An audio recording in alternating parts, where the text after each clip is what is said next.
I'm Gabe Urrutia, author of Miami Cocktails, professor at the FIU Chapman School of Hospitality, and wine, beer, and spirits educator.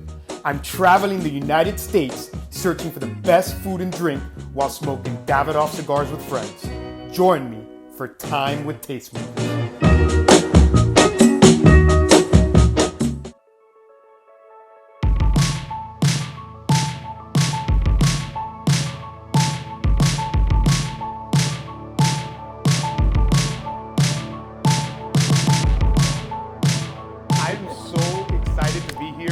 The city of Key Biscayne, right? Ooh, it's a city now.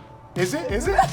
or is it a village? It's a village. It's a okay, village. The village of Key Biscayne. And what I love about Key Biscayne, I want to say it's around 10 minutes, a little bit outside of the main city of Miami. Yeah, we're 6 miles away from downtown, and it's just like a hop, skip, and a jump across the bridge. It's its own little world, right? It's its own world. And within this own little world, we have Vinya Wine and Market. Did I say that right? Vinya Wine and Market, perfect. And within here, we have one of the best selections of wine, amazing selection of spirits, but we have also kind of a hidden bar, right? Where we're making some spritzes and you're kind of bringing in your own kind of twist on what we're doing when it comes to Miami spritzes, when it comes to kind of cocktails and everything else. I love spritzes. I'm a spritzer. I'm a spritz person also. I agree. We're allowed to say that. We're allowed to say that. Am I allowed to say that? Yes. That's okay? Okay, that's not that bad of a word. Okay. Yeah, we have a bar. We're open at noon every day. We close at 10, except Sundays. We close at 6. We have over 800 wines, 400 spirits, cigars, food, cheese. So there's about 2,000 products in store, which is crazy. Good for inventory. I feel like we've met. I want to say it's over a decade ago, but Yeah, the evolution of what you do, right? So tell me, number one, you're an award-winning somm. You really own what you do, right? Like for me, like I learned so much from what you do. Every time I walk around a wine store with you, I always either find something new or taste something new or find different tastes and flavors that you otherwise wouldn't taste anywhere else. Tell us a little bit about your path. So tell us how you got started. We're flavor nerds, right? Totally. Flavor nerds. I think, yeah, I'm a flavor nerd. This in a nutshell, I always loved to cook. I grew up in restaurants. My first job, believe it or not, and this is why I have a soft spot for, you saw my iced coffee, I worked at Dunkin' Donuts when I was Taste and flavor. 15. Oh my and goodness. I was actually, it's a funny story because, I grew up in a very preppy New England town and I went to a prep school and all my friends were kind of like going to like Europe or Vermont for the summer and my dad was like, you need to work, you need to get a job. So my first job was at Dunkin' Donuts. And then I was a busboy at a country club. And then I was embarrassed when I was working the drive-thru that like people would come. Like I was like, oh my God, I had to work 3 towns away. You know everybody. I was like, I don't want anyone to come see me that I'm working at Dunkin' Donuts. But I've always been in, I started as a busboy at a country club, worked at Dunkin' Donuts since I was 14. I've always worked in restaurants. I worked in restaurants in college. My Cheers. goodness. So you jump from Dunkin' Donuts, you jump into some restaurant. You see how I fast forwarded there? So when we are in these restaurants, what is attracting you towards these flavors and tastes that you see? I just think as a, starting in restaurants, then cooking and getting into wine and then spirits, I think that's a natural evolution. I just like the experience of different flavors, like flavor sensation. And what I love about wine in particular, and spirits as well, is that it's like seeing a new color or something, right? When you see a color that doesn't have a name to it, it's when you put your nose in a glass and you experience a new flavor, a new taste that you can't really describe, or maybe it takes you back, it's a little time warp that takes you back to a place when you were a child, or that's what I love about wine. It's just this whole like flavor sensation and that just experiencing new things. And I think that makes it fun, exciting, and it spills over into everything. Beer, wine, spirits, food. I just truly enjoy it. Like I love sitting down and just spending time with a glass of wine. I mean, it's just, I'll never give it up. coffee and wine. Never, ever, And ever Dunkin' give it up. Donuts. Even though my boyfriend doesn't drink, I will never give it up. And yeah, and my iced coffee from Dunkin' Donuts. I just love that experience. Tell us, so this is Time with Tastemakers, and you know, you are someone that when you come into this incredible store in the village of Key Biscayne, that you're able to come out with a sense of not only belonging in the wine world, because it's really tough to actually belong, you come out with something that you're gonna love and probably become a fan of. You know, for me, my question to you is like, how do you approach wine in a way that it makes it approachable for others to enjoy it as much as you do? Whew, I think, firstly, it's kind of knowing, getting to know your customer. I think everyone that walks in here wants something different or has a different palate, or you know, there's something in here for everyone. So I think it's just finding out when you meet people, okay, what do you like? What do you not like? What do you want to spend? I think budget is an important thing to talk about, which a lot of people don't, because I don't know if you walk in or you walk in, I have no idea if you want to spend $12 on a bottle of wine or $800. Like, I don't know. How would I know? So I think one of my rules is never assume anything. Kind of be that detective, a friendly detective, find out what someone likes or doesn't like. The not likes are just as important as the likes. Like, for instance, I hate floral wines. Like, I just don't You like heard it floral. here I first. don't like Hate floral floral wines. wines. Like Torrentes, I'm sorry, it's a great grape, but I don't like it because I have an aversion to very floral things. So it's just finding out, doing some nitpicky work, and when someone comes in, hey, oh, here, try a glass of this, and using kind of the wines we have open by the glass to kind of fit where people are on a scale, right? So is this too heavy for you, or is this too light for you? So really getting to know your customer, kind of taking them on a tour of the world. Like, this to me is like a mini globe here. So it's like, all right, let's go over to France, let's go to Italy. And following up with them. Like, I always say to someone, like, hey, if you take this home and you don't like it, or if it wasn't what you thought, or, you know, let me know, give me a call, email me. Or I think the follow-up too is really important, right? We want that person to come back and trust us. Totally. And it's not about selling the most expensive bottle, or it's about selling a bottle that someone loves. I want to talk about, because you mentioned the tour, the mini globe, things like that. One thing that you do, you know, you're a partner here. I feel like you've built this with your bare hands. No, And- I definitely did not. but it feels like it, because the love is in here, right? But what I've been noticing is that you've been creating experiences, right?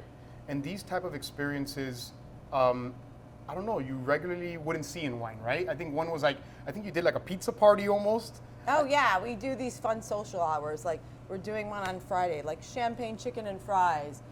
We're gonna do like What pizza, better pairing? whiskey, and trivia. Like, you take 3 random things, like I love it. typically a beverage, a food, and now I'm starting to roll into games. Like, I want to do like rosé tacos and pin the tail on the donkey, or like just fun social hours. Nick Garcia, the original, the main owner of Vinya and founder, you know, always wanted this brand, and we agreed to be very experiential. We don't feel like there's anything really in Florida that is a place of learning and experience. So we do everything from the deep dive all access classes into the fun social hours. We're going to launch a how-to series next year, like how to build a perfect bar cart, which you're going to I'm there. You're actually doing that one for me. How Made to with a build a cigar. perfect how to set a table. How to set, I love it. you I know, love it. just the, so, and we have all different levels. They range from like complimentary to $25 tickets to $500 a ticket. So again, the whole scale of, you know, we're all inclusive. That this is for everyone. That spirits, wine isn't the old Jefferson saying, I think, where it's not a luxury, it's a necessity. I think we totally believe that. So I have to mention, because I think you just touched up on it, right? I think, you know, we have a little bit of that fun, we have a little bit of that like education aspect of it. We're getting to a point where I think wine is becoming more approachable because of people like you. Tell us, what do you think that evolution of the wine world is from where we were even 20 years ago, for example? Like everything, I think the underbelly of education and substance and knowledge is important. I don't think you can have fun until you have that bottom part, where a lot of people are fun first, but there's no substance. And there's a lot of bad information out there. So I think we're very serious underneath. And then once we're serious and know what we're doing, we can have fun. So, like, drink wine at 11 o'clock. Can I lie? What time is it? 12, 1? I mean, 10, 2 o'clock? 10 a.m.? 10 a.m. So I wanted to mention, because I noticed also within this world of wine, you have spirits, you have some beautiful kind of liqueurs and gins and some local rums as well, which I love, but you also have an area of cigars. You have a humidor here. We do have some Davidoff cigars, and we're going to be smoking this Grand Cru a little bit later.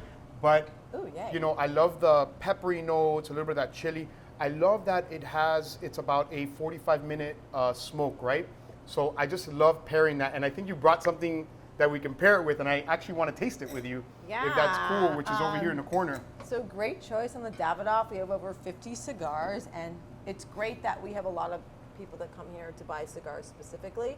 And William, who's not here today, he's one of our top retail associates. He has a whole cigar wine pairing. So for this Davidoff, we actually pour this by the glass. I love this wine. It's Corimbo Ribera del Duero. Super old vine Tempranillo from La Jora, very limestoney soils. This is a project from Rhoda, a very famous estate in Rioja. First vintage of these were '08. And their mission was to find the best old Tempranillo vines in Ribera del Duero. They have slightly of a glossy touch of modern hand, but I would put them more traditional. They're not super modern. So I think this wine, with its deep black fruits, that it has that like warm, stony, like wintry spice, kind of brambly, a little bit of those animal qualities.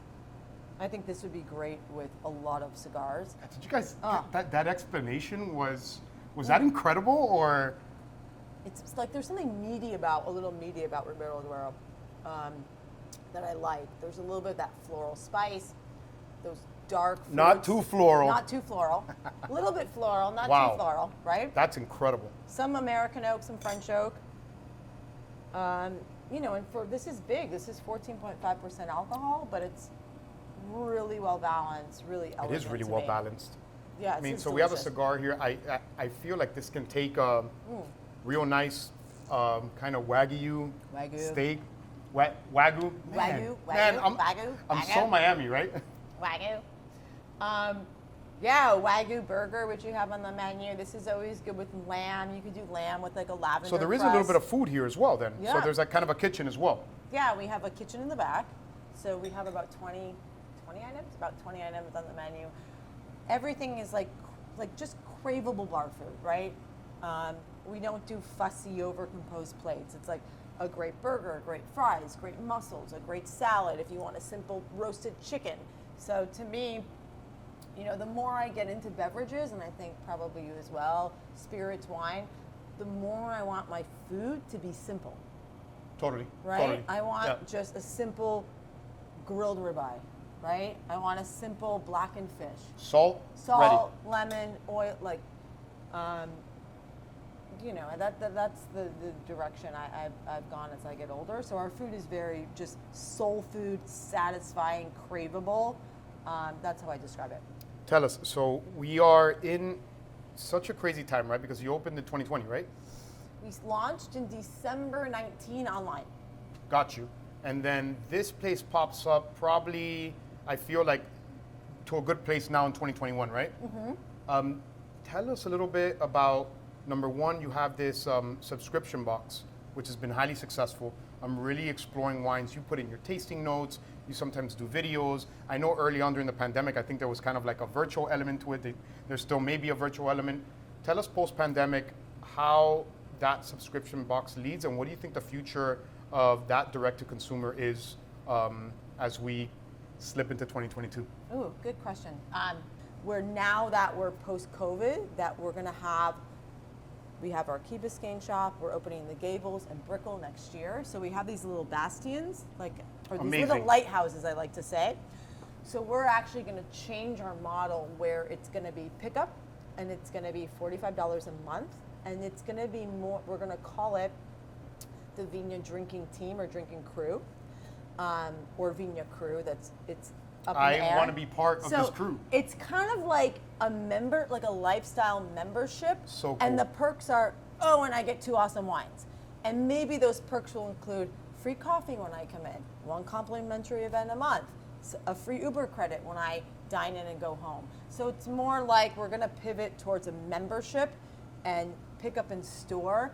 And you're gonna get all these extra perks. And if you want it delivered, great, we'll deliver maybe every 3 months, right? Because that's only 6 bottles. So we're gonna make it a little more greater wingspan, more affordable for everyone, more fun, more engaging, more experiential.